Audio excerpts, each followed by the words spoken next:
আপনি দেখছেন pdnews24.com এর রাত 8:30টার বিশেষ বুলেটিন ফ্ল্যাশ নিউজ। সাথে আছি আমি happy Rahman. facebook.com/pdnews24 page follow করে আমাদের সাথে থাকুন।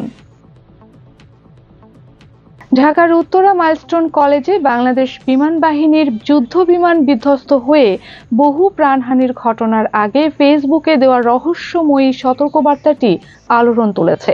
তবে সাইবার বিশেষজ্ঞদের অনুসন্ধানে উঠে এসেছে ভিন্ন চিত্র। ভবিষ্যদ্বাণীমূলক পোস্টটির পেছনে রয়েছে আন্তর্জাতিক অনলাইন বেটিং ও স্ক্যাম চক্র। সোমবার দুপুরে যুদ্ধ বিমানটি যান্ত্রিক ত্রুটির কারণে কলেজের ভবনে বিধ্বস্ত হয়।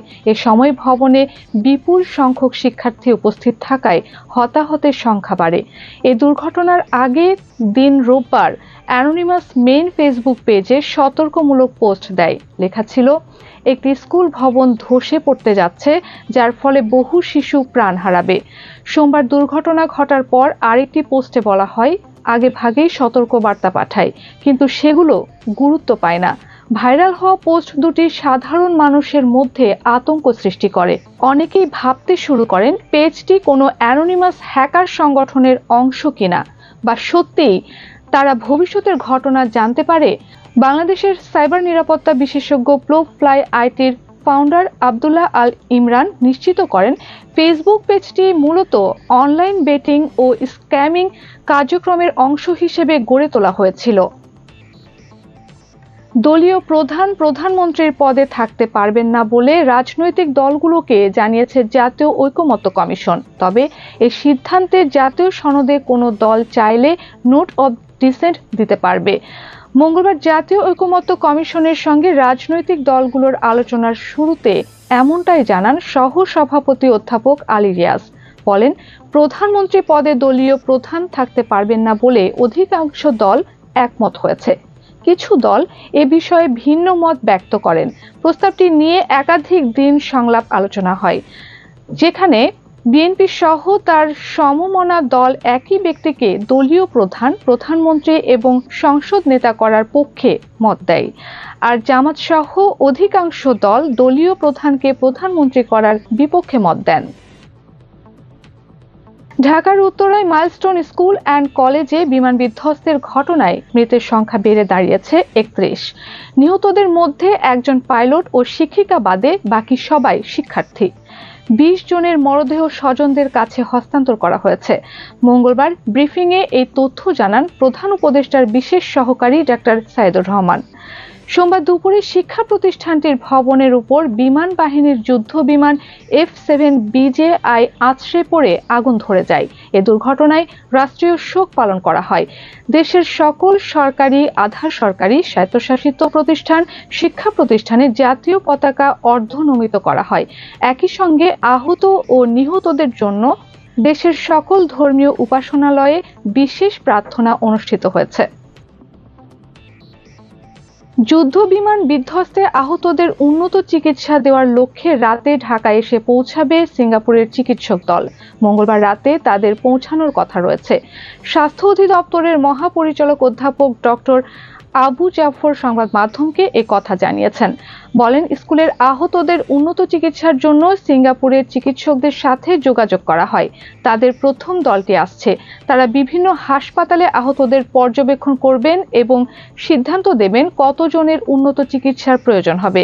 তিনি আরো বলেন, সিঙ্গাপুরের চিকিৎসকদের পরামর্শে যে কয়েকজন দরকার হয় বিদেশে উন্নত চিকিৎসার জন্য পাঠানোর ব্যবস্থা করবে সরকার। ইরানে আবার হামলার হুমকি দিলেন মার্কিন প্রেসিডেন্ট ডোনাল্ড ট্রাম্প। জুনে ইরানের পারমাণবিক স্থাপনায় ওয়াশিংটনের হামলায় মারাত্মক ক্ষতি হওয়া সম্পর্কে ইরানের পররাষ্ট্রমন্ত্রীর সাম্প্রতিক মন্তব্যের জবাবে প্রেসিডেন্ট ডোনাল্ড ট্রাম্প ওই হুমকি দেন। সোমবার রাতে ট্রুথ সোশ্যালে দেওয়া পোস্টে ট্রাম্প বলেন, ইরানের পারমাণবিক স্থাপনায় মার্কিন হামলার ফলে ক্ষতি খুবই গুরুতর এবং স্থাপনা ধ্বংস হয়েছে বলে ইরানের পররাষ্ট্রমন্ত্রী আব্বাস আরাগচি বলেন। মঙ্গলবার দ্য টাইমস অব ইসরায়েল জানায়, সাম্প্রতিক ইসরায়েল ইরান যুদ্ধে ওয়াশিংটন ইরানের পারমাণবিক স্থাপনাগুলোতে বোমা হামলা চালিয়ে মারাত্মকভাবে ক্ষতিগ্রস্ত করে।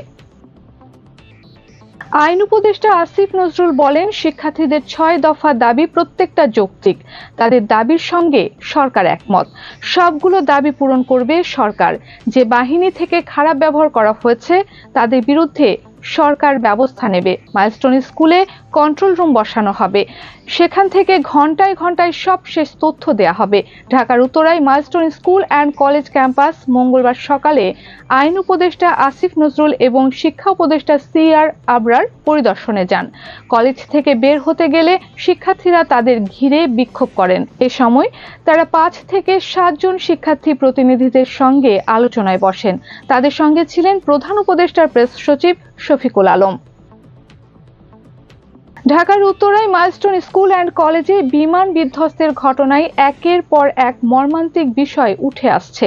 আহতদের চিকিৎসায় অনেকেই যেমন সাহায্যের হাত বাড়িয়ে দিয়েছেন, তেমন আবার কিছু শ্রেণীর মানুষ এই দুর্ঘটনায় নিজেদের ফায়দা লুটতে চেয়েছেন। বিশেষ করে আহতদের চিকিৎসায় রিকশা চালক, CNG চালকেরা বাড়তি ভাড়া আদায় করেন।